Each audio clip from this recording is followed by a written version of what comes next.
अस्सलाम वालेकुम, this is sir Mohammad Hamza है फ्रॉम अकाउंटिंग। तो आज हम मार्च 2024 का पेपर 12 अटेम्प्ट करेंगे, एएस अकाउंट्स एमसीक्यूज पेपर। तो ये काफ़ी इंटरेस्टिंग पेपर है, इसमें इंटरेस्टिंग एमसीक्यूज भी है। और ना ये पेपर बहुत इजी है ना ही बहुत डिफिकल्ट है। कुछ एमसीक्यूज ऑब्वियसली हर पेपर में ट्रिकी या डिफिकल्ट होते हैं, लेकिन अगर आपने स्टडी किया हुआ है तो इसमें आप ए ग्रेड के मार्क्स आराम से स्कोर कर सकते हैं, या जो भी ग्रेड आपकी प्रायोरिटी है। और थ्रेशोल्ड भी इसका बहुत हाई नहीं था, रीजनेबल बना था। वे statement about sole traders is correct. तो फिलहाल तो जो मुझे सबसे सही स्टेटमेंट लग रहा है वो सी है कि they keep all the profit themselves. लेकिन थ्योरी के एमसीक्यू में it's always better to check other choices as well. They always trade by buying and selling goods. नहीं, सर्विस बिजनेस भी तो सोल सर्विस बिजनेसेस भी तो रन कर रहे होते हैं sole traders. For instance hair dressing का बिजनेस है, या वो स्टिचिंग का बिजनेस है।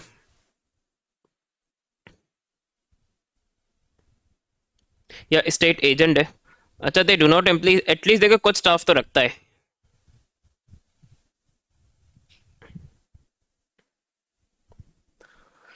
कुछ स्टाफ तो वो जरूर रखते हैं। अच्छा, they maintain the retained earnings account. तो रिटेन अर्निंग्स का अकाउंट लिमिटेड कंपनी मेंटेन करती है, सोल ट्रेडर मेंटेन नहीं करता। तो अगर हम देखें तो उसमें सबसे जो एक्यूरेट चॉइस है वो ऑप्शन सी है।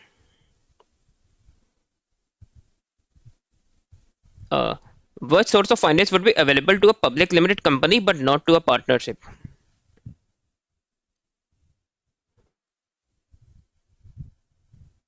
तो बैंक ओवरड्राफ्ट तो देखे दोनों को अवेलेबल होगा, लीजिंग दोनों को अवेलेबल होगी, ट्रेड क्रेडिट दोनों को अवेलेबल होगा। Debentures is only for limited companies. Debenture से पार्टनरशिप फाइनेंस नहीं रेस कर सकती। Which items will be debited to accounts in the purchases ledger. Purchases ledger जो है वो ट्रेड पेबल का अकाउंट हो, ट्रेड पेबल के अकाउंट्स होते हैं। तो हम जो इंडिविजुअल सप्लायर्स के ट्रेड पेबल्स अकाउंट मेंटेन कर रहे होते हैं उनको अगर हम एक ग्रुप में क्लासिफाई करते हैं तो they are known as that is known as purchases ledger. तो ट्रेड पेबल में जो ट्रांजेक्शन डेबिट होती है हमें वो चूज करनी है। तो दे डिस्काउंट अलॉट तो ट्रेड पेबल्स में आता ही नहीं है, तो जिन जिन आंसर्स में ऑप्शन वन है उनको हम एलिमिनेट कर देंगे। ये ट्रेड रिसीवेबल में रिकॉर्ड होता है। अच्छा, फिर परचेजेस जो है वो क्रेडिट होता है। पेमेंट टू सप्लायर और परचेज रिटर्न डेबिट होते हैं ट्रेड पेबल में। और किसी को इस चीज़ का आइडिया नहीं तो कंट्रोल अकाउंट्स मैंने प्लेलिस्ट कंप्लीट की हुई अपने चैनल में, वो उसको जाके रेफर कर सकता है। Tom goods costing 100 on credit from Sam. He returned goods costing 20 as faulty. He deducted a cash discount and paid 76 by check in full settlement, which amounts were recorded in Tom's books of prime entry. देखिए, आप जो science background के student है या जिनको books of prime entry याद नहीं है, तो वो बेहतर है कि पहले वो दूसरे एमसीक्यू से मार्क्स स्कोर कर लें, उसके बाद इसको ट्राई कर लें। जिन्हें बुक्स ऑफ प्राइम एंट्री आता है या ओ लेवल या आईजीसीएसई अकाउंटिंग से याद है तो उन्हें करना चाहिए। और books of prime entry P2 में बिल्कुल नहीं आता, लेकिन एमसीक्यूज में टेस्ट हो रहा होता है। तो जैसे मैं तो स्टूडेंट्स को अपने बुक्स ऑफ प्राइम एंट्री करवा देता हूँ एमसीक्यूज की क्लासेस में, क्योंकि एमसीक्यूज में टेस्ट हो रहा होता है। बाकी स्टूडेंट्स को रिकमेंड करूंगा कि books of prime entry at least P1 के लिए स्टडी कर लेना चाहिए। एक तो इजी टॉपिक है और आप एक्स्ट्रा मार्क्स स्कोर कर सकते हैं अपने एमसीक्यूज में। तो देखिए, परचेज जर्नल में जितने के गुड्स में परचेज करूंगा वही अमाउंट रिकॉर्ड होगी। तो ए अभी तो आंसर नहीं होंगे। इसके बाद परचेज रिटर्न जर्नल, हमने 20 के गुड्स रिटर्न किए, तो जितने गुड्स हमने रिटर्न किए उतने ही परचेज रिटर्न जर्नल में रिकॉर्ड किए जाएंगे। लेकिन अगर 3 कॉलम कैश बुक का देखे तो उसमें से बैंक कॉलम की है। तो बैंक कॉलम ने ना सिर्फ जो हमने पेमेंट किए सप्लायर को वो आएगी। अगर वो डिस्काउंट कॉलम पूछता तो फिर मैं सिर्फ ये तो मैं डिस्काउंट के अमाउंट लिखता। तो मैंने सिर्फ जितना पे किया मैं उतना रिकॉर्ड करूंगा बैंक कॉलम में कैश बुक के। तो 100 की परचेजेस हैं वो परचेज जर्नल में आ जाएंगी। परचेज जर्नल जो है वो क्रेडिट परचेजेस के लिए होता है। Purchase return journal obviously purchase return journal के लिए होगा। और कैश बुक में बैंक कॉलम है तो बैंक कॉलम में हम सिर्फ पेमेंट लेंगे इसकी। तो 100, 20 और 76।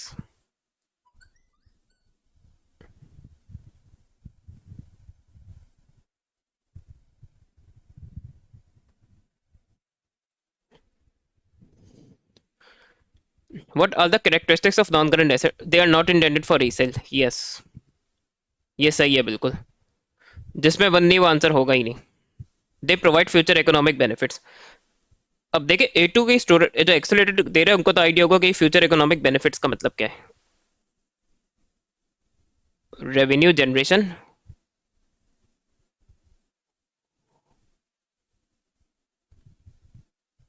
कॉस्ट रिडक्शन और बोथ। तो ऑब्वियसली नॉन करंट एसेट को रेवेन्यू जनरेशन या कॉस्ट रिडक्शन या दोनों के लिए हम परचेज करते हैं। थ्री, इसकी कोई गारंटी नहीं है। नॉन मेन पर्पज ये होता भी नहीं नॉन करंट एसेट का। तो जिनमें थ्री हम आंसर्स को एलिमिनेट कर देंगे, तो बचा ही सिर्फ ए। और रीसेल के लिए वैसे ही इन्वेंट्री होती है, तो ये रीसेल के लिए नहीं, बिजनेस यूज के लिए परचेज किए जाते हैं।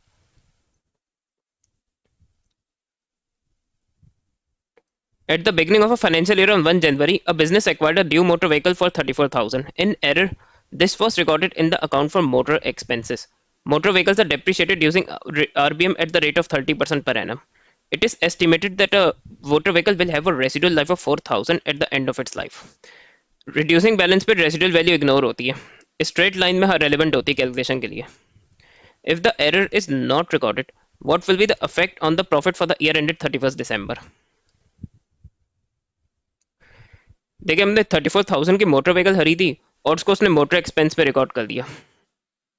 इसका मतलब इसके एक्सपेंसेस ओवर स्टेट हुए 34,000 से, एक्सपेंसेस ओवर स्टेट हुए तो इस अमाउंट से प्रॉफिट अंडर स्टेट हुआ होगा इतने से।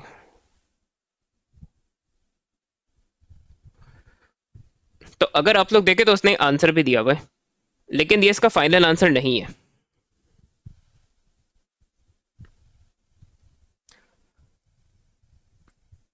क्योंकि इसमें हमें यह भी कैलकुलेट करना होगा कि अगर मैंने डेप्रिसिएशन चार्ज कराई होती तो मेरा एक्सपेंस कितना होता। अगर मैंने इसको नॉन करंट ऐसे ट्रीट किया होता तो फिर मैं इस पर सिर्फ डेप्रिसिएशन चार्ज करता, तो फिर मैं 34,000 को 30% से डेप्रिशिएट करता। तो ये है 10,200।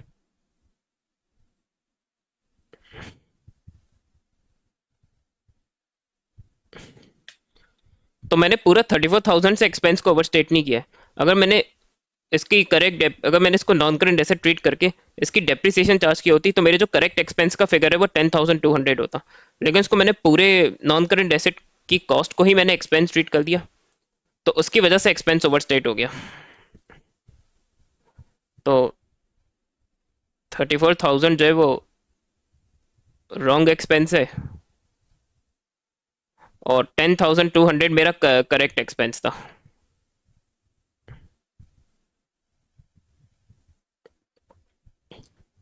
तो इतने से तो इनके डिफरेंस से एक्सपेंस ओवरस्टेट होगा।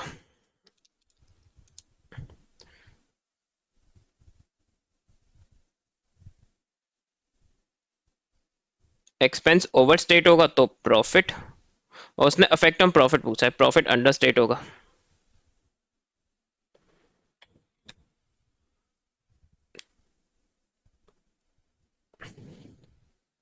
A company purchased a machine on 1 April 2021 for 25,000. It was depreciated at 20% per annum using the SLM. A full year's depreciation is charged in the year of purchase, but none in the year of sale. On 30 June 2023, the machine was sold for 12,500. The company's year end is 31st December. तो ये accounting, तो इसने calendar year है तो ये चीज उसने easy कर दिया आप लोगों के लिए। व्हाट वाज द प्रॉफिट और loss on disposal of the machine? अच्छा, और इसका दिसंबर में ईयर एंड होता है।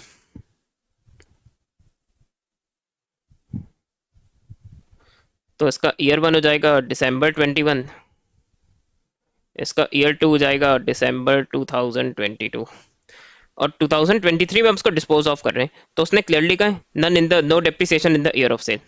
तो उसका हम 2 इयर्स का डेप्रिसिएशन इस पे कैलकुलेट करेंगे और स्ट्रेट लाइन है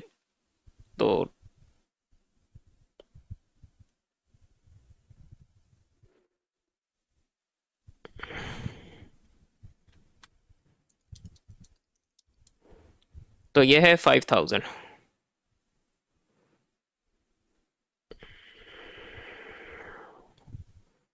एक्यूमुलेटेड डेप्रिसिएशन अगर निकालना है तो स्ट्रेट लाइन में देखिए डेप्रिसिएशन चार्ज सेम रहता है, तो आप इस 5000 को मल्टीप्लाई बाय 2 कर दें, आपका 2 ईयर्स का एक्यूमुलेटेड डेप्रिसिएशन आ जाएगा। इसकी मैं नेटबुक वैल्यू निकाल सकता हूँ, 25 - 10, तो ये हो गया 15,000। अब इसके जो डिस्पोजल प्रोसीड है वो 12,500 है, तो मैं 12,500 और 15,000 को कंपेयर करके गेन या लॉस ऑन डिस्पोजल निकाल सकता हूँ। आप लोग खुद देख सकते हैं हमारे बुक्स में इसकी नेट बुक वैल्यू ज़्यादा थी, सेल्फ 12,500 का हुआ, तो लॉस ऑन डिस्पोजल है।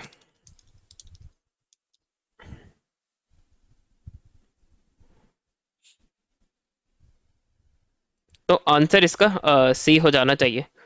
लेकिन आप में से हर किसी से डायरेक्ट कैलकुलेट नहीं होता, तो मैं डिस्पोजल अकाउंट से भी करके दिखा देता हूँ। लेकिन ये डेप्रिसिएशन की वर्किंग तो आप लोग को करनी पड़ेगी, उसके बगैर तो आप डिस्पोजल अकाउंट से भी नहीं निकाल सकते इसका आंसर।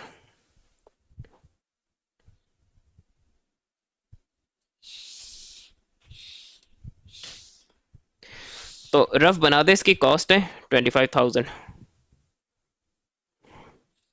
डिस्पोजल प्रोसीज है 12,500 और एक्यूमुलेटेड डेप्रिसिएशन है 10,000।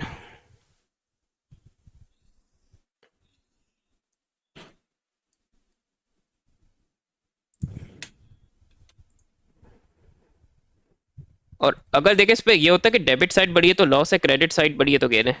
अगर मैं 12,500 को और 10,000 को ऐड करूं तो उसका ना debit side is exceeding the credit side, तो लॉस ऑन डिस्पोजल होगा।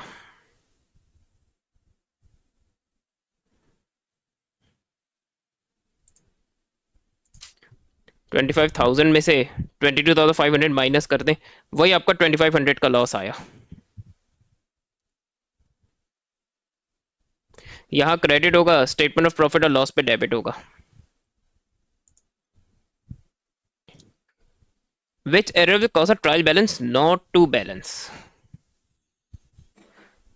अच्छा, an invoice entered as a credit note on original input.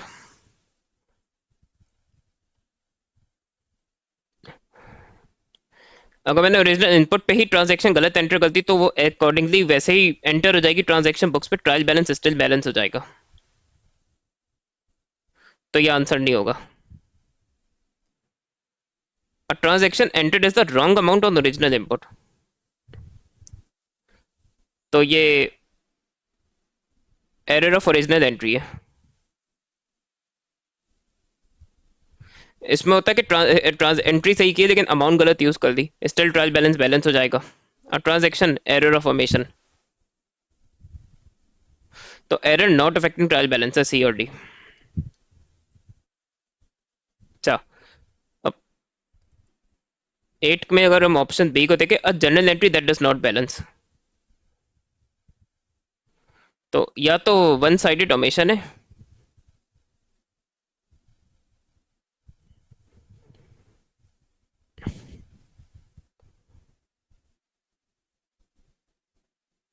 या ये इनकरेक्ट एंट्री हो सकती है।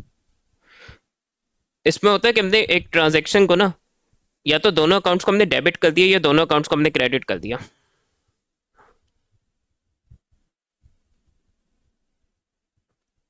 या एंट्री सही की है लेकिन इधर डेबिट या क्रेडिट साइड में अमाउंट गलत ले लिया, ट्रांसपोजिशन एरर। तो अगर एंट्री, क्योंकि एंट्री के बाद जो है debit and credit should be equal, वो नहीं हो रहा तो that will create a difference in the trial balance.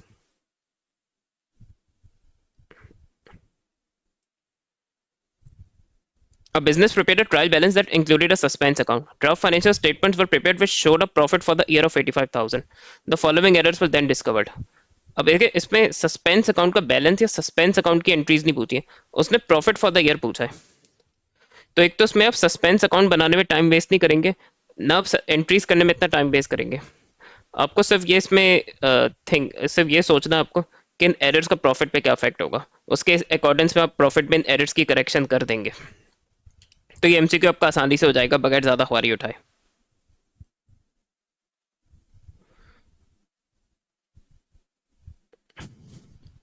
Discount allowed of 1,000 had been debited to discount received account, तो हमने डिस्काउंट रिसीव को बिला वजह डेबिट करके उसको डिक्रीज कर दिया। तो अब डिस्काउंट रिसीव इंक्रीज होगा 1,000 से ही, क्योंकि हमें ये डिस्काउंट को कैंसिल, डिस्काउंट रिसीव के अकाउंट की करेक्शन करनी, तो हम उसको 1000 से क्रेडिट करेंगे, तो डिस्काउंट रिसीव इंक्रीज होगा 1000 से, which is going to increase profit. लेकिन डिस्काउंट अलाउड को अगर हमने डिस्काउंट रिसीव में डेबिट किया, इसका मतलब वो डिस्काउंट अलाउड सबमिट किया था, तो अब डिस्काउंट अलाउड जो है वो 1000 से बढ़ेगा, तो that is going to reduce profit, क्योंकि वो एक्सपेंस होता है। तो ये आप लोगों को समझाने के लिए कर दिया। तो देखिए आपका डिस्काउंट रिसीव 1000 से बढ़ रहा है, लेकिन on the other hand discount allowed भी 1000 से बढ़ रहा है, तो ये दोनों एक दूसरे को कैंसिल आउट कर देंगे। तो इन अदर वर्ड्स इसको एडजस्ट नहीं करना था, not to be adjusted, point one. लेकिन आपको कॉन्सेप्ट क्लियर करने के लिए मैंने करके दिखा दिया, तो प्रॉफिट पे इसका कोई इफेक्ट नहीं होगा। अच्छा, motoring expenses of 4000 had been debited to purchase account.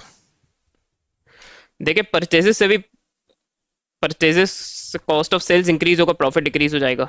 Motoring expenses से भी प्रॉफिट डिक्रीज ही होता है। कॉस्ट ऑफ सेल्स भी एक तरह से एक्सपेंस ही होता है बिजनेस का। तो अगर मैंने मोटर एक्सपेंसेस की जगह से परचेजेस से डेबिट कर दिया है, तो स्टिल इसका प्रॉफिट में कोई इफेक्ट नहीं होगा, स्टिल वो 4000 प्रॉफिट कैलकुलेट करते हुए डिडक्ट किया गया है, तो इसका नो इफेक्ट है।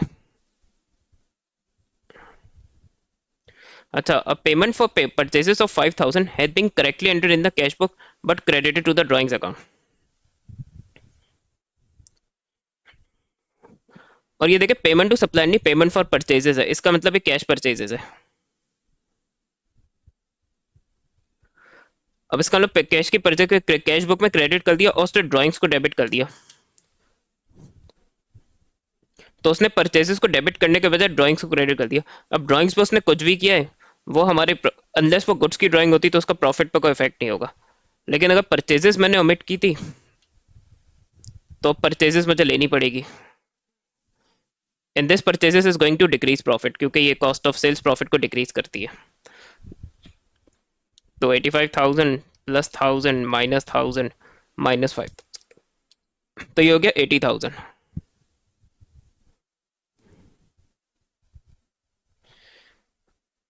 Amit compared his bank statement with his cash book. How did Amit deal with the items revealed by this comparison? Bank charges usually bank statement को देख के आइडिया होता है, तो कैश बुक में बैंक चार्जेस को adjust करेंगे। तो जिसमें बैंक चार्जेस नहीं है कैश बुक के कॉलम में, वो आंसर नहीं होंगे। अच्छा, अब ऑप्शन बी में देखिए बैंक एरर्स का प्रॉब्लम क्या है। बैंक एरर का मतलब है कि बैंक ने बैंक स्टेटमेंट बनाते हुए एरर्स किए, तो बैंक एरर जो है will be corrected in bank reconciliation statement. तो हम कैश बुक, क्योंकि हमने एरर नहीं किया और बैंक ने एरर किया, तो उनकी करेक्शन बैंक बीआरएस में की जाएगी, इसलिए बी आंसर नहीं होगा। तो देखिए से बचता ही है। अच्छा, टाइमिंग डिफरेंसेस,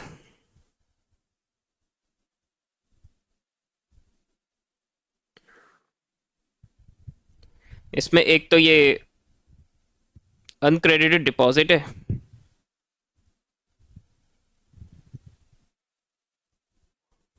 और दूसरा है unrepresented checks.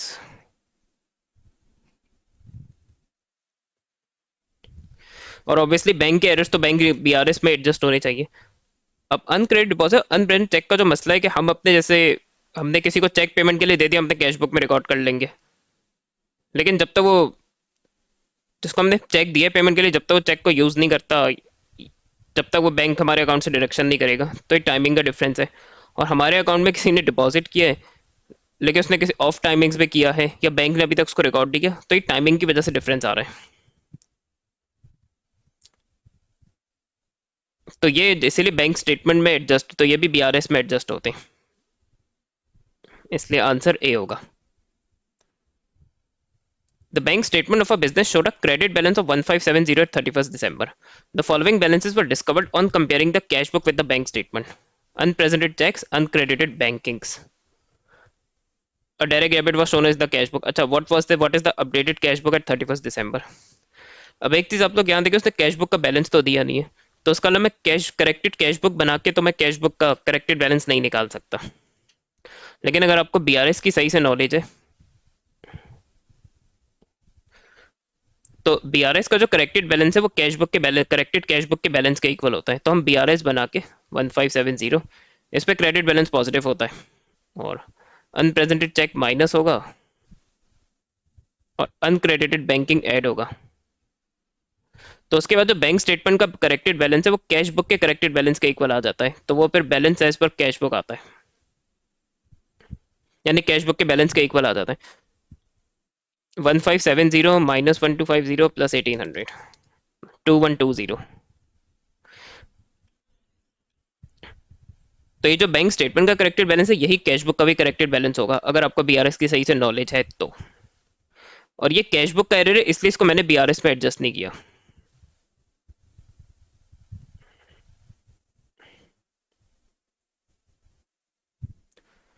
What are the benefits of preparing a sales ledger control account? Error of original entry ये तो डिडक्ट ही नहीं कर पाता। अब देखिए यहाँ उसने एलिमिनेटली रिड्यूस लिखा है, तो हाँ फ्रॉड की पॉसिबिलिटी रिड्यूस करता है सेग्रीगेशन ऑफ ड्यूटी से।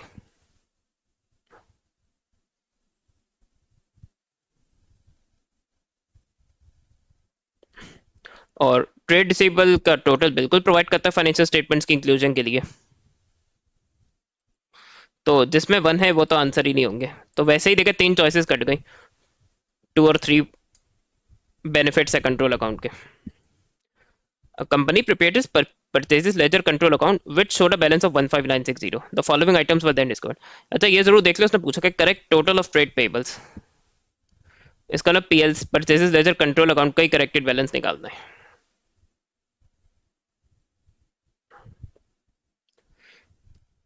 Discount receipt of 450 had been entered into the purchases ledger control account as 550.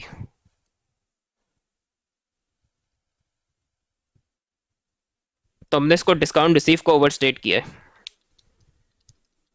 90 से। ये कंट्रोल अकाउंट का एरर है, बिल्कुल एडजस्ट होगा। अच्छा,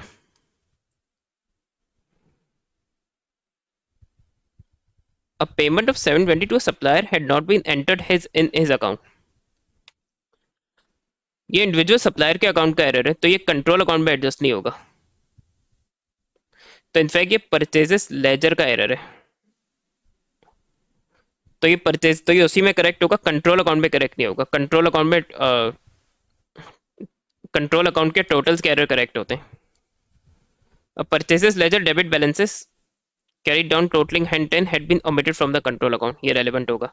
contra of 170 had been entered in the purchases ledger but not in the purchases ledger control account। अब या तो से प्लस माइनस पे कर ले या रफ पीएलसी बना के कर ले, दोनों से आप कर सकते हैं इसको। 13। तो लेकिन क्योंकि उस पे जो ट्रिकी पार्ट है वो ये डेबिट बैलेंस वाला है, और ये क्लोजिंग डेबिट बैलेंस है, यानी क्लोजिंग एबनॉर्मल बैलेंस है। तो उसमें रिकमेंडेशन मेरी जो टी अकाउंट की होगी, ऑल दो आप लोग प्लस माइनस से भी इसको कर सकते हैं। अब 15960, क्योंकि इस पे उसको चेंज करना है तो उसको हम एज ओपनिंग बैलेंस लेंगे। अच्छा, डिस्काउंट रिसीव ओवर स्टेट हुआ है, तो वो उसमें डेबिट होता है। अब हमें उसको डिक्रीज करना है तो हम उसको क्रेडिट करेंगे। अच्छा, अभी देखिए क्लोजिंग बैलेंस ना ये अपोजिट साइड में आता है, तो इसको हम यहाँ लेंगे, और कॉन्ट्रा ओमिटेड है, कॉन्ट्रा ले लें, हमारा इसका बैलेंस सीडी आ जाएगा।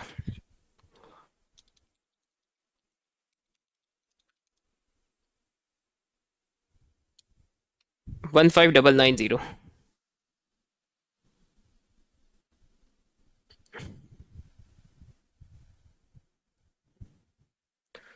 प्लस माइनस से भी चाहे तो आप लोग कर सकते हैं, तो 15960।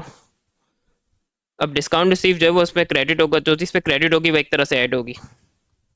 और वैसे डेबिट बैलेंस है लेकिन वो अपोजिट साइड में आता है, तो वो भी एक तरह से इस पे क्लोजिंग बैलेंस क्रेडिट होगा तो ऐड होगा, और कॉन्ट्रास्ट पे डेबिट होगा तो माइनस होगा, तो भी आपका 15990 आ जाएगा।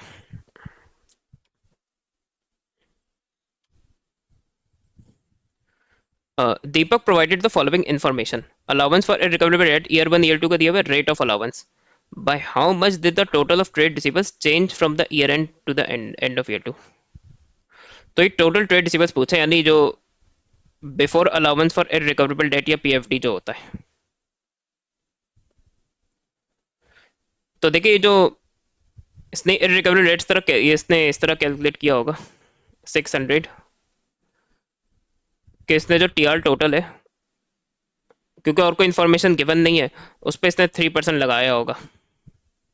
अब टीआर टोटल निकालना है तो 600 डिवाइड बाई 3% हो जाएगा। टीआर टोटल ईयर वन, तो ईयर वन के ट्रेड टोटल ट्रेड रिसीवर्स 20,000 हो गए। इसी तरह ईयर टू का 800 इसने जो अलाउंस है वो इस तरह कैलकुलेट किया होगा। टीआर टोटल ईयर टू, उस पर लगाया होगा इसने 5%। तो ये 800 डिवाइड बाय 5% हो जाएगा, तो ये हो गया 16,000। तो आप खोज सकते trade receivers during their decrease हुए।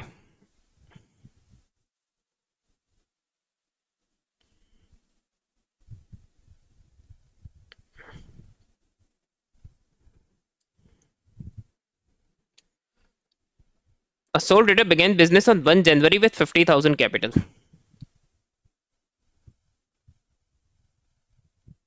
During this, she introduced to the business her own private vehicle, which had cost 22,000 but which was valued at 16,000 when she added it to the business.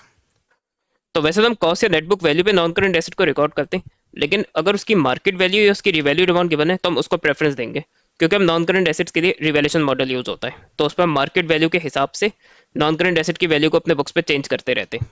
Drawings for the year were 20,000। Eight the end of the year the closing balance was 105। Profit for the year, बड़ा easy MCQ है। उसने 50,000 opening capital है और ये additional capital है 16,000। Profit मुझे पता नहीं है, और इसकी ड्राइंग्स 20,000 है। ये सब करते कराते इसका 105,000 आ गया होगा।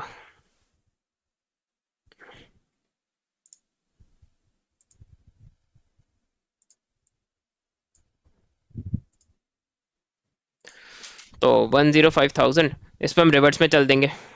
20,000 अब ऐड हो जाएगा, 16,000 माइनस हो जाएगा और 50,000 माइनस हो जाएगा। मल्टीपल फिगर्स एंटर करें कैलकुलेटर में, अकाउंट्स पे स्पेशली क्रॉस चेक जरूर कर लिया करें।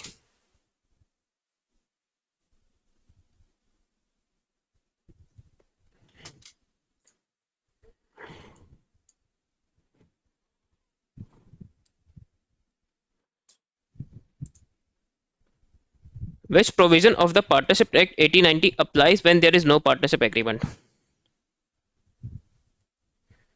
Partner receive 5% interest on the capital contributions. No interest on capital अगर पार्टनरशिप एग्रीमेंट नहीं है। 5% interest per annum on drawings नहीं, इंटरेस्ट ऑन ड्राइंग भी नहीं होता अगर पार्टनरशिप एग्रीमेंट नहीं है तो। Partners are entitled to equal amounts of salary, नहीं, इक्वल प्रॉफिट या लॉस शेयर होता है जो है, सैलरी तो होती ही नहीं है बल्कि। हाँ, पार्टनर ने अगर लोन दिया हुआ है पार्टनरशिप को तो उस पर उसको 5% इंटरेस्ट मिलता है। A partnership provided the following information for the year. What were the profit for the year and residual profit shared by the partner? दोनों अलग अलग दिखाने।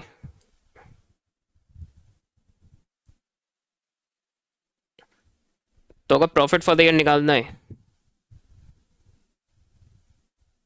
तो 76,000 उस पे से ऑपरेटिंग एक्सपेंसेस माइनस कर दें। और पार्टनरशिप पे जो ये इंटरेस्ट है ना, ये एज ऑपरेटिंग एक्सपेंस ही ट्रीट होता है, तो बैंक इंटरेस्ट होगा और पार्टनर के लोन का भी इंटरेस्ट होगा, तो ये हमारा प्रॉफिट फॉर द ईयर आ जाएगा।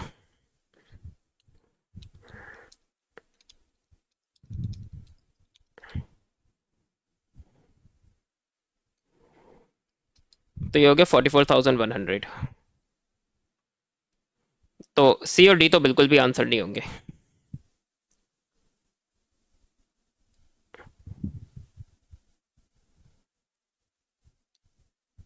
अब इसी 44,000 में इंटरेस्ट ऑन कैपिटल माइनस होगा, इंटरेस्ट ऑन ड्राइंग ऐड होगा, तो हमारा रेसिडुअल प्रॉफिट आ जाएगा।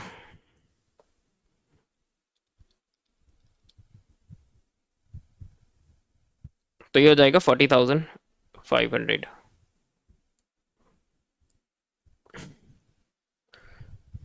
Y statement of changes in equity prepared to show the movements in the stake holder stake in the business. तो जो शेयर होल्डर्स इक्विटी है उसमें during their क्या चेंजेस आए हैं, किन ट्रांजेक्शन्स की वजह से चेंजेस आए, मेन इसी के लिए एसओई बनाई जाती है स्टेटमेंट फॉर्म में। चेंजिंग कैपिटल एम्प्लॉयड तो बिल्कुल ही गलत है, क्योंकि कैपिटल एम्प्लॉयड में एनसीएल भी होता है, तो ऑब्वियसली उससे हम एसओसी में डील नहीं करते, उस पर सिर्फ इक्विटी की ट्रांजेक्शन आती है।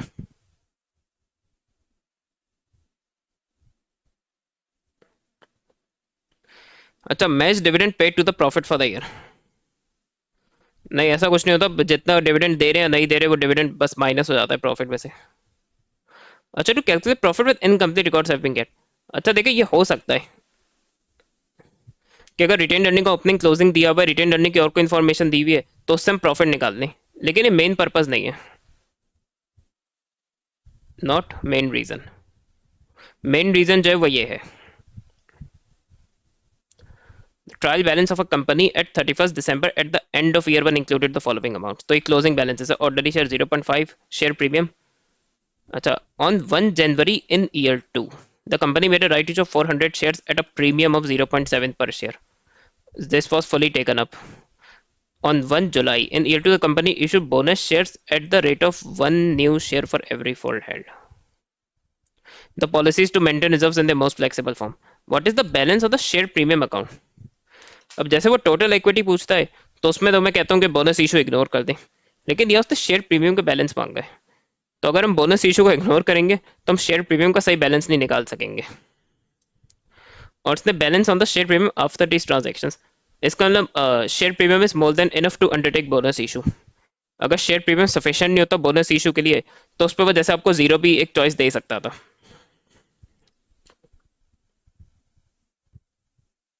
कॉम्प्रिहेंसिव एमसीक्यू उस पर वर्किंग करनी पड़ेगी। पहले तो हम नंबर ऑफ शेयर्स निकाल लेंगे ईयर बिगनिंग के, और राइट्स इशू के तो चले शेयर दिए हुए, लेकिन अगर मैं ये नहीं निकालूंगा तो आगे मुझे बोनस इशू में प्रॉब्लम होगी। तो ये सिंपली हो जाएगा 800,000 डिवाइड बाई 0.5, तो ये होगा 1600,000 शेयर्स।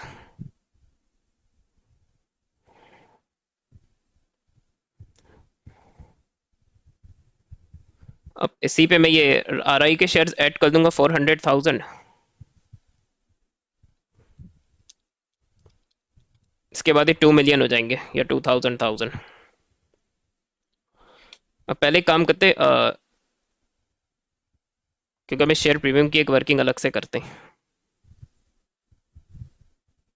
तो शेयर प्रीमियम का पहले ईयर वन का बैलेंस है 200,000, उसमें हम आरआई का जितने से शेयर प्रीमियम राइट्स इशू की वजह से इंक्रीज हो रहा है, तो हम 400,000 शेयर्स इशू कर रहे हैं, एंड प्रीमियम पर शेयर उसने खुद ही दे दिया, तो वही अमाउंट शेयर प्रीमियम में ऐड हो जाएगी, तो 280,000। 200 प्लस 280, तो अभी बोनस इशू से पहले शेयर प्रीमियम का बैलेंस है 480,000, और बोनस इशू से पहले नंबर ऑफ अपडेटेड शेयर्स है 2 मिलियन। अब इसके जरिए मैं बोनस इशू के शेयर्स आराम से निकाल सकता हूँ, B I number of shares. तो ये जो 2 मिलियन है, इस पे मैं लगा दूंगा 1/4। जो पहला नंबर जो इसे 144 कहता है, तो पहला नंबर जो है न्यूमरेटर, दूसरा नंबर डिनोमिनेटर, उससे एक फ्रैक्शन बना दिया करें। ये मैं कंपनी कवर किया हुआ है, वहां से भी जाके आप लोग ये देख सकते हैं, चैनल में मैंने कंपनी कवर किया हुआ है काफी डिटेल में।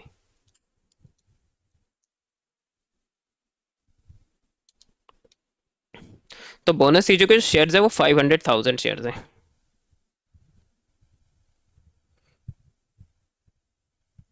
लेकिन बोनस इशू की वैल्यू भी निकालना जरूरी है, क्योंकि शेयर प्रीमियम में से उसकी वैल्यू एडजस्ट होगी।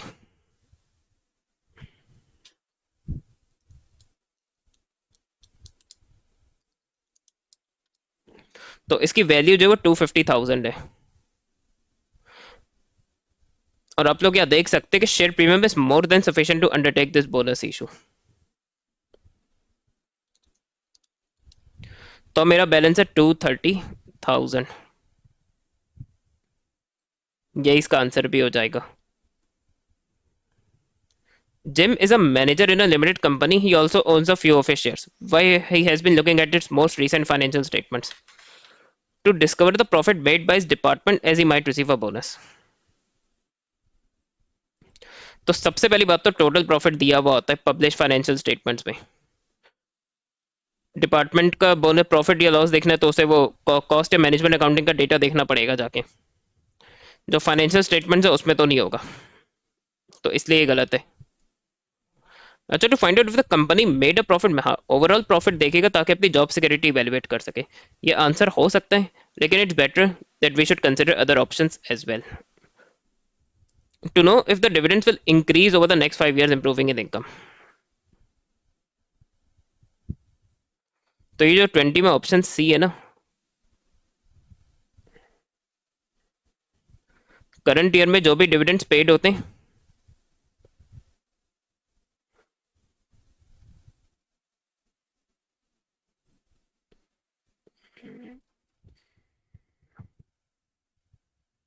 तो करंट ईयर में जो भी डिविडेंड पे किए, करंट ईयर में जो भी डिविडेंड प्रपोज किए, सब उसकी इंफॉर्मेशन होगी इन फाइनेंशियल स्टेटमेंट्स में. फ्यूचर ईयर पे कंपनी क्या डिविडेंड देना चाह रही है, ये क्या दे सकती है, उसकी कोई इन्फॉर्मेशन ऐसा होती नहीं है. तो ऑल्दो शेयर होल्डर्स के लिए कंसर्न होगा, लेकिन इस चीज का आंसर फाइनेंशियल स्टेटमेंट से नहीं मिलेगा. To see if the company has a good reputation increasing the value of its shares. Reputation valuate करना जो है वो अकाउंटिंग एंड फाइनेंस स्टाफ या रिवैल्यूएशन या उसके वैल्यूएशन के ऑफिसर्स होते हैं. अकाउंटिंग एंड फाइनेंस स्टाफ का वो काम है. अब ये बताएं नहीं कि अकाउंटिंग या फाइनेंस का स्टाफ या कौन से डिपार्टमेंट में काम करता है जिम. लेकिन रेपुटेशन को सिर्फ फाइनेंशियल स्टेटमेंट से देख के रेपुटेशन का अंदाजा लगाना पॉसिबल नहीं है. और नेसेसरीली उस रेपुटेशन से उसकी शेयर्स की वैल्यू बढ़ेगी या नहीं, ये भी कोई इसकी सर्टेनिटी नहीं है. जो सबसे सर्टेन रीजन है वो ये प्रॉफिट को इसलिए चेक करते हैं कि भाई जॉब सिक्योरिटी है या नहीं.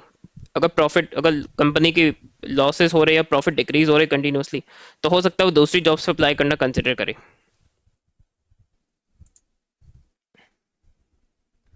21H Limited's cost of sales for the recent 2 years, year 2 and year 1 is as follows. Average inventory, credit purchases, cost of sales. Which statement regarding the efficiency of inventory turnover is correct? तो उस पर देखिए जो इसमें choices है उस पर इसने इन्वेंट्री टर्नओवर डेज की बात की है. तो we are better off calculating inventory turnover in days for both years.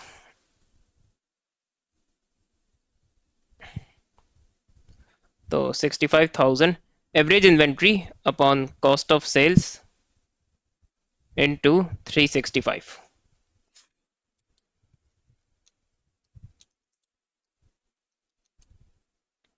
तो इसको we will take it as 32 days.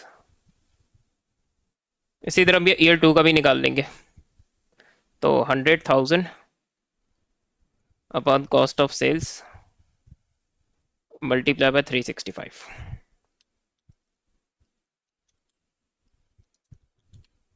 तो हो जाएगा 43 days.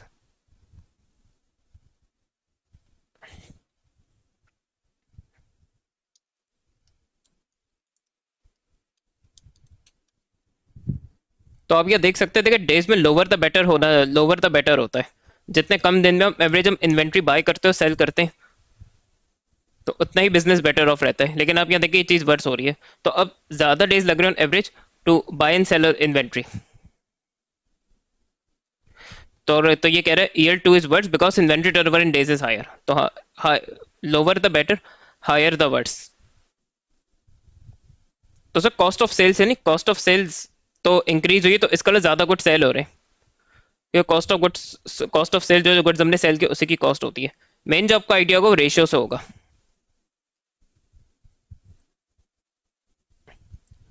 Which expense for a business में be classified as a stepped cost.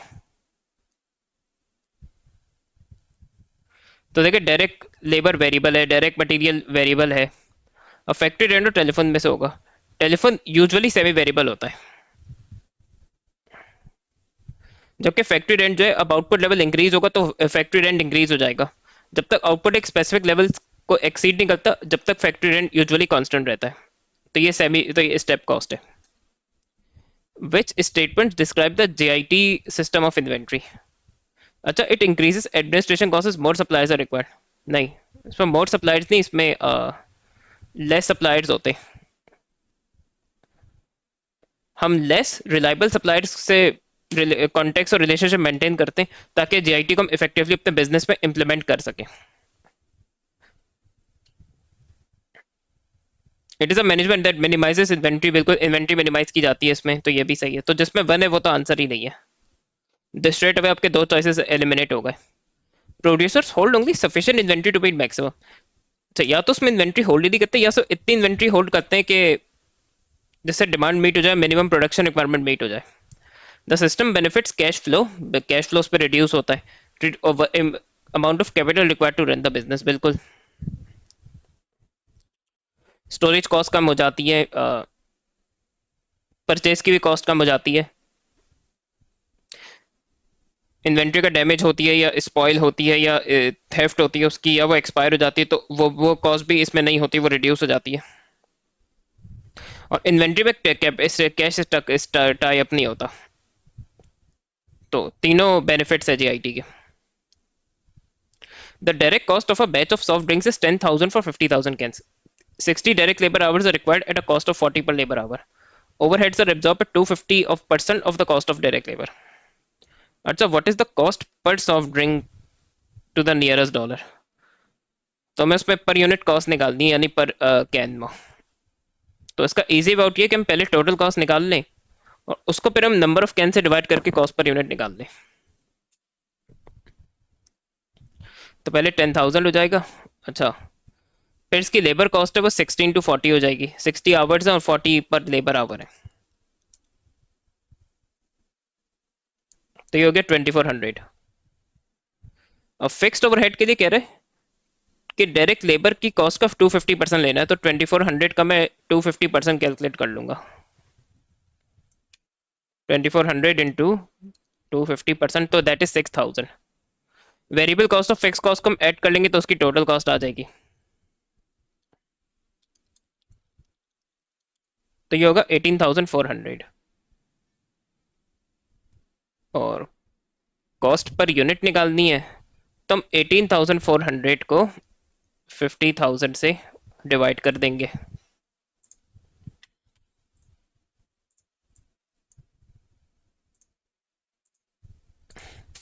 18,400 divided by 50,000, तो ये हो गया, देखिए 0.368 है। तो उसने देखिए आपको यहाँ 0.37 थ्रू रेफरल प्लेस में आंसर दिया, तो 0.37 बी आंसर हो जाएगा इसका।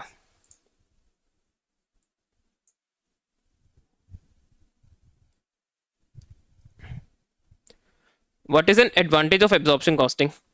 It helps to determine the product selling price, बिल्कुल होता है। It is used to improve operational efficiency, नहीं है, इसका मेन पर्पस नहीं है। इसका मेन पर्पस यही है कि प्रोडक्ट्स में जो कस्टमर के ऑर्डर है उस पर फिक्स कॉस्ट अपॉर्शन करके मोर एक्यूरेट टोटल कॉस्ट और मोर एक्यूरेट सेलिंग प्राइस निकालना, मेन पर्पस ही यही है एब्जॉर्प्शन कॉस्टिंग का। It makes it easy analyse cost at different production level, ये मार्जिनल का बेनिफिट है। अच्छा, it takes into account only variable cost, नहीं ये तो मार्जिनल करता है वो, एब्जॉर्प्शन नहीं। और एब्जॉर्प्शन जो है वो टोटल कॉस्ट को account takes into account total cost which is fixed plus variable, तो सिर्फ वेरिएबल को नहीं फिक्स को भी अकाउंट फॉर करता है। मेन तो इंपॉर्टेंस देता है फिक्स कॉस्ट को आपका एब्जॉर्प्शन कॉस्टिंग। तो जो सबसे बेस्ट चॉइस है वो ये है, it helps to determine a product selling price, यही इसका मेन पर्पस भी है एब्जॉर्प्शन का। The following information is forecast for the next month. Opening inventory, closing, marginal profit, absorption profit. What is the overhead absorption rate per unit? अच्छा, अब इसमें देखिए बहुत लिमिटेड डेटा दे दिया और ये रिकंसिलेशन का एमसीक्यू है, जो मार्जिनल एब्जॉर्प्शन की रिकंसिलेशन करते हैं प्रॉफिट स्टेटमेंट्स में। और ये चीज़ मैंने कवर की नहीं अपने चैनल में, क्योंकि मैंने अभी एब्जॉर्प्शन कवर नहीं किया। बाकी सारे एस्पेक्ट, बाकी सब टॉपिक्स मैंने मार्जिनल कॉस्टिंग के कवर किए हुए। तो उस पर थोड़ा सा एक चीज़ मैं आपको समझा देता हूँ 26 में,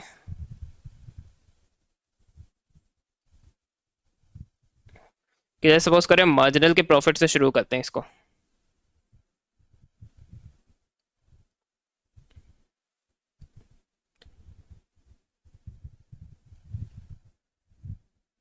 ये थोड़ा सा आप लोग को समझाने के लिए कर रहा हूँ।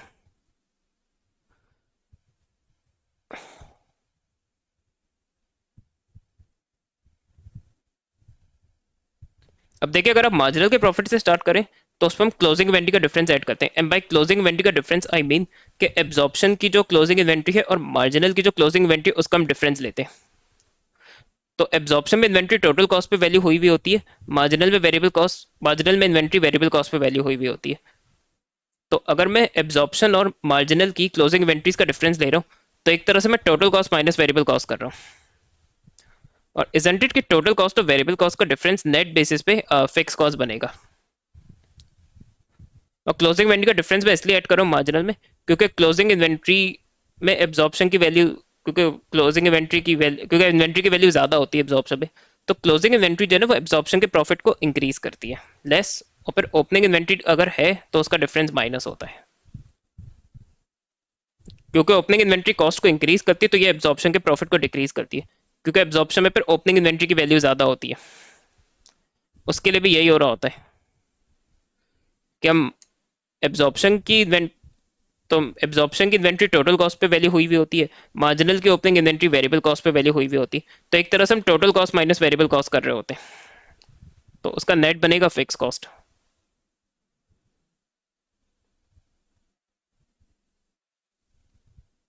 और फिर हमारा जैसे एब्जॉर्प्शन का प्रॉफिट आ जाता है।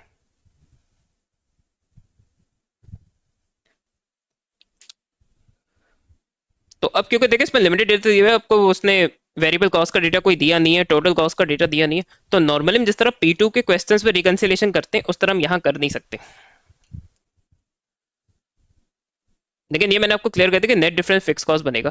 तो एक तरह से जो ये ओपनिंग और क्लोजिंग इन्वेंट्री दी हुई है, इसकी हम एक तरह से अगर फिक्स कॉस्ट निकाल ले तो वही एक तरह से ये इन्वेंट्रीज का डिफरेंस हो जाएगा, और उसके जरिए हम रिकंसिलेशन कर सकते हैं। तो अब मैं आप लोग को ये समझाता हूँ कि इसमें हम करेंगे क्या। देखिए, मार्जिनल का प्रॉफिट है आपका 90,600। अब इस पे क्लोजिंग इन्वेंट्री, तो जो क्लोजिंग इन्वेंट्री के यूनिट्स हैं, अच्छा इस पे आपको ट्राई करना होगा। Different fix cost, overhead absorption rate fix cost per unit होती है। डिफरेंट अभी रेट्स ट्राई करेंगे, जिसके जरिए फिर मेरा आंसर एब्जॉर्प्शन का 100/400 आएगा प्रॉफिट, वो फिक्स कॉस्ट पर यूनिट या ओआर पर यूनिट मेरा आंसर हो जाएगा। तो पहले हम 4.45 को ट्राई करते हैं। तो उसमें अगर हम फिक्स कॉस्ट पे वैल्यू करते हैं इन्वेंट्री को, तो वही एक तरह से डिफरेंस भी होता है मार्जिनल और एब्जॉर्प्शन की इन्वेंट्री का, और दोनों में डिफरेंस ही फिक्स कॉस्ट का होता है 100, 125। और ओपनिंग इन्वेंट्री के साथ भी यही करेंगे कि उसकी जो 20,300 है उसको 4.45 पे कर देंगे, तो ये हो जाएगा 90,335।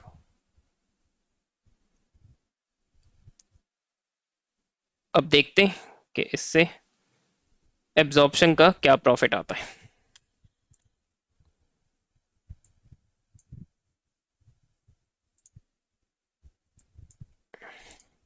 तो 90,600 प्लस 100,125 माइनस 90,335, 90,600 100 99। तो इससे देखिए 100,390 आ रहा है, एग्जैक्टली 100,400 नहीं आ रहा, लेकिन उसके काफी क्लोज है।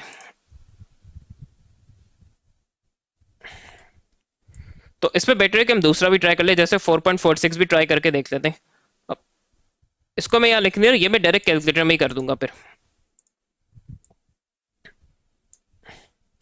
तो हम 90,600 से स्टार्ट करेंगे, प्लस जो क्लोजिंग इन्वेंट्री है वो उसको कर देंगे अब 4.46 पे, माइनस जो ओपनिंग इन्वेंट्री है 20,300 उसको भी कर देंगे 4.46। तो इससे अगर आप देखें तो आपका 100,412 आ रहा है।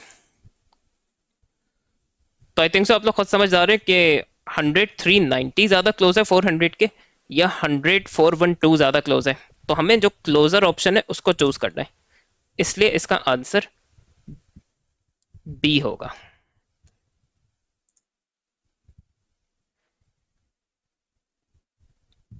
X Limited has budgeted monthly overheads of 125,000. Its overhead absorption rate is 5 per machine hour.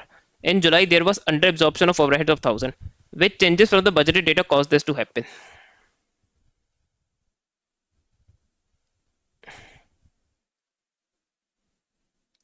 अभी देखिए पहले मैं एक्सप्लेन कर चुका हूँ इस वीडियो में कि अंडर एब्जॉर्प्शन जो है उसका मतलब है कि एक्चुअल अच्छा विच changes from the budgeted data. तो बजटेड डेटा से जो चीज चेंज होगी वो ऑब्वियसली एक्चुअल होगी, एक्चुअल डेटा होगा। तो अंडर एब्जॉर्प्शन तब होती है जब एक्चुअल ओवरहेड जो है, एक तो एक्चुअल ओवरहेड ज्यादा उससे बजट ओवरहेड एब्जॉर्ब से, दूसरा एक्चुअल एक्टिविटी अगर कम है।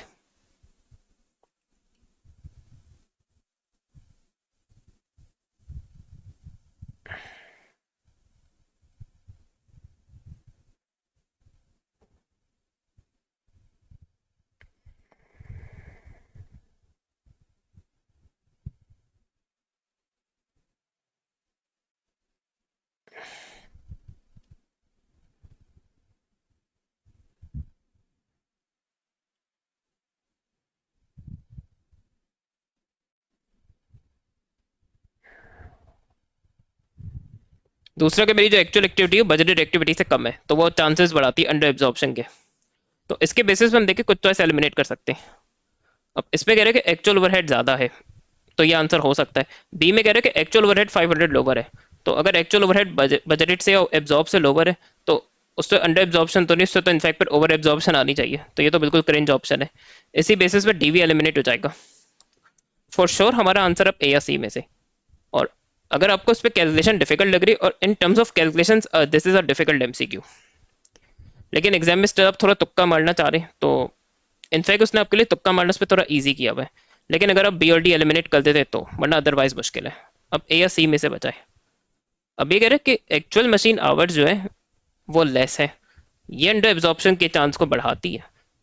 और इस पे ऑप्शन सी में मसला है कि 50 आवर्स मोर है। अगर एक्चुअल एक्टिविटी ज़्यादा है स्टैंडर्ड से तो वो ओवर एब्जॉर्प्शन के चांसेस को बढ़ाती है। तो इस बेसिस पे सी भी कट हो गया। तो अगर इस तरह आपको करना है तो हमारा सिंपली आंसर ए हो जाएगा। लेकिन जो कैलकुलेशन के गीक्स हैं तो इसमें कैलकुलेशन से भी इनफैक्ट इसको प्रूव किया जा सकता है कि ऑप्शन नहीं आंसर है। तो मैं आपको इसकी कैलकुलेशन भी करके दिखाता हूँ। देखिए मुझे ओवरहेड एब्जॉर्प्शन रेट और बजटेड ओवरहेड दिया हुआ है, तो उसके जरिए मैं बजटेड एक्टिविटी निकाल सकता हूँ। 5 = 125,000 डिवाइडेड बाय बजटेड एक्टिविटी।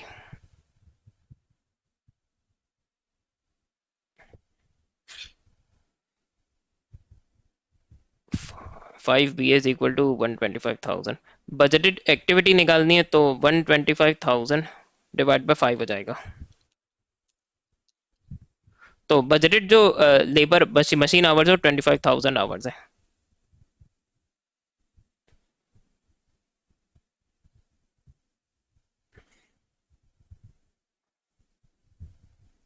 अच्छा, अब अगर मैं ऑप्शन एज्यूम करता हूँ कि वो आंसर हो सकता है, तो एक्चुअल आवर्स कह रहे हैं लेस है, तो उसका मतलब मुझे एक्चुअल आवर्स जो है अगर वो कम है तो इसका मतलब वो 25,000 माइनस 100 होगा, तो वो 24,900 हो जाएंगे।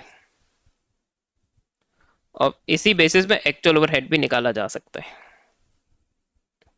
एक्चुअल ओवरहेड कह रहे हैं बजट से 500 ज्यादा है, तो जो बजटेड ओवरहेड दिया हुआ है उस पर 500 ऐड कर दें,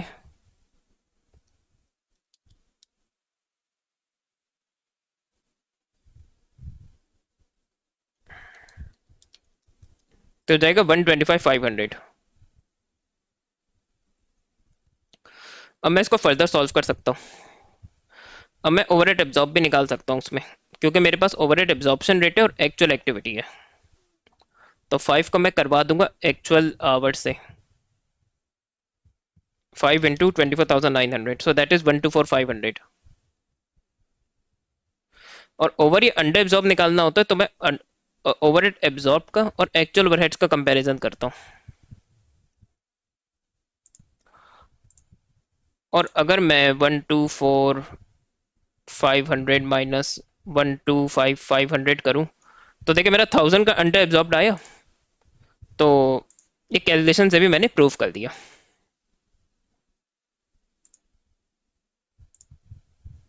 अब है हमारा 28। विच changes result in a decrease in margin of safety. सबसे पहले तो मार्जिन ऑफ सेफ्टी का अपने पास फॉर्मूला लिख लें।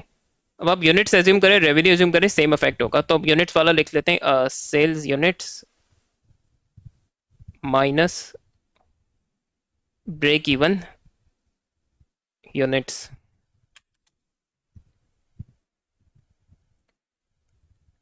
अब मार्जिन ऑफ सेफ्टी को क्या चीज डिक्रीज करेगी? या तो ये डिक्रीज हो या ये इंक्रीज हो। तो सबसे पहले यूनिट वेरिएबल कॉस्ट, अगर 20 variable cost per unit decrease होगी,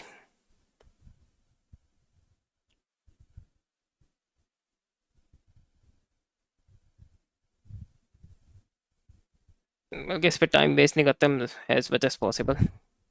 देखिए अगर variable cost per unit increase होती है तो उससे कंट्रीब्यूशन पर यूनिट डिक्रीज हो जाएगा।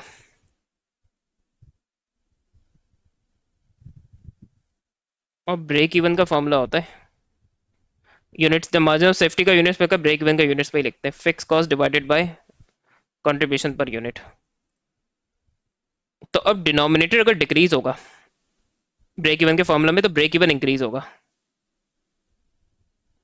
अब ब्रेक इवन अगर इंक्रीज होगा तो मार्जिन ऑफ सेफ्टी डिक्रीज होगा, क्योंकि उन same sale unchanged sales units में से ज्यादा ब्रेक इवन के यूनिट्स माइनस होंगे।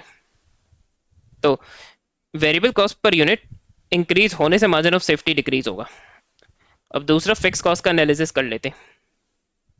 अब देखिए फिक्स कॉस्ट अगर इंक्रीज होगी तो ये न्यूमरेटर ब्रेक इवन के फॉर्मूला में, अब अगर ये इंक्रीज होगी तो फिर ब्रेक इवन यूनिट्स इंक्रीज होगा, उसी की वजह से margin of safety in units decrease हो जाएगा।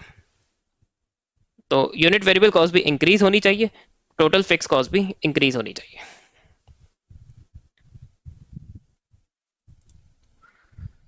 A company has the following budgeted information per unit: selling price, variable cost, fixed cost of 72,000. अब इसने पूछा what is the increase in the break even sales if fix cost increase by 33 1/3%। तो ये break even revenue का increase निकालना है, break even units का नहीं। तो पहले तो मुझे करंट ब्रेक इवन सेल्स निकालना चाहिए। तो 29 में एक चीज मैं निकाल लूंगा, सबसे पहले C S ratio. 25 minus 10 contribution per unit जो है वो 15 हो जाएगा, डिवाइडेड बाय 25।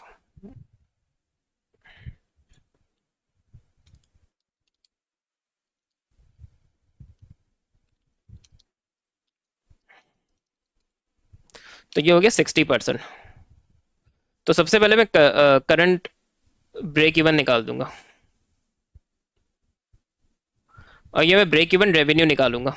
तो ये होगा fix cost divided by C S ratio.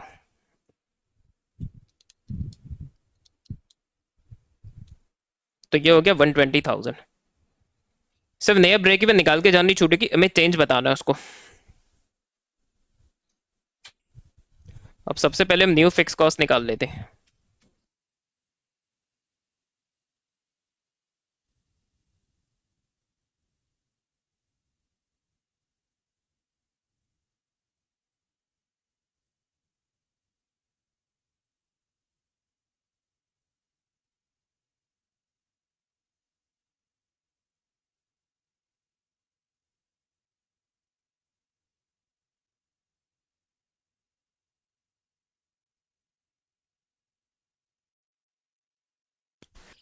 अब ये काम देखिए कैलकुलेटर में आसान है, 72,000 को बढ़ा देंगे 33 1/3% से।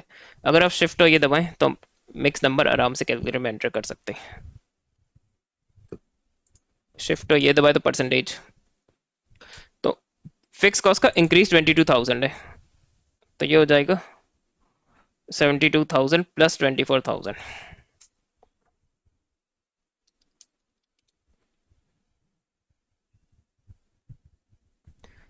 इससे डील करने का एक और तरीका भी कैलकुलेटर में,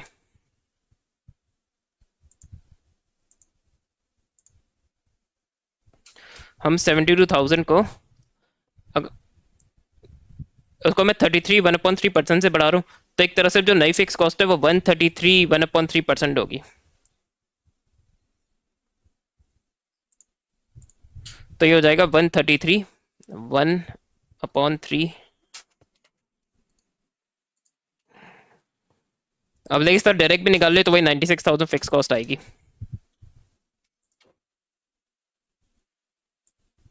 तो आई होप से आप लोगों को क्लियर है।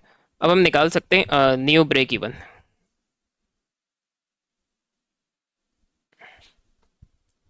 तो ये हो जाएगा 96,000। अच्छा, कंट्रीब्यूशन में कोई चेंज ना, सेलिंग प्राइस पे कोई चेंज आए ना, वेरिएबल कॉस्ट पे कोई चेंज आए, तो से सी एस रेशियो जो है वो अनचेंज रहेगा 60% पे।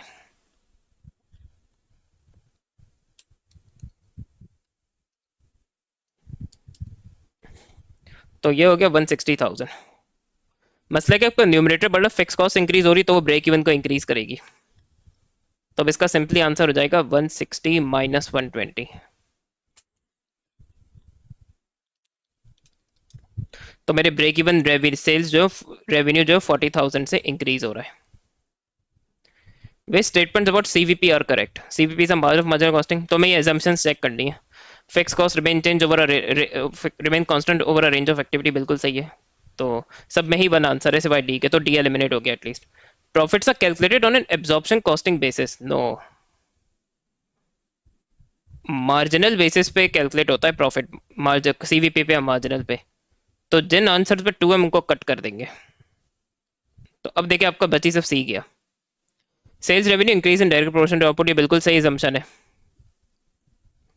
और देर इज ओनली, या तो प्रोडक्ट एक है या प्रोडक्ट पोर्टफोलियो या सेल्स मिक्स कांस्टेंट है। सेल्स मिक्स इज आप बिजनेस में जो आप लोग प्रोडक्ट पोर्टफोलियो पढ़ते हैं।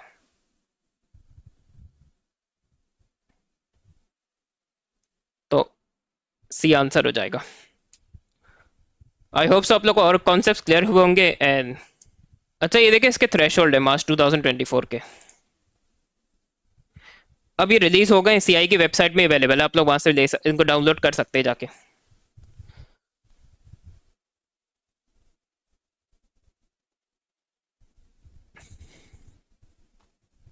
तो थोड़ा सा लुक डाउनग्रेड कर दिया इन माई ओपिनियन, पहले ज्यादा अच्छा था। तो अब देखिए 22 है, तो इट्स रीजनेबल, ना ये बहुत हाई है ना ये बहुत लो है। बी 18 पे आएगा। लेकिन अब P2 देखे तो 60 है थ्रेशोल्ड जो है, तो ये जबकि बिल्कुल ही स्ट्रेट फॉरवर्ड पेपर नहीं था लेकिन 60 बना है इसका। तो उसके अलावा आप लोग का थ्रेशोल्ड हाई हो सकता है, आप लोग को तो शायद और इजी आया था पेपर 9 मई को। अल्लाह हाफिज।